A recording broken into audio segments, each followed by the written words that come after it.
of all, it was a great event. I was the opportunity to be the keynote, and what I loved about it was a couple of things. Number one, the energy of the people in the room.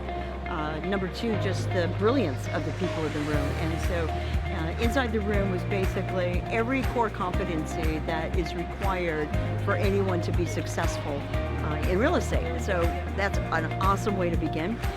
The other is that they're all women and they all want to share. And so it's a great environment because you don't have to draw people out there instantaneously. I mean, that's the way they're working down here, is that they love to share what they're doing.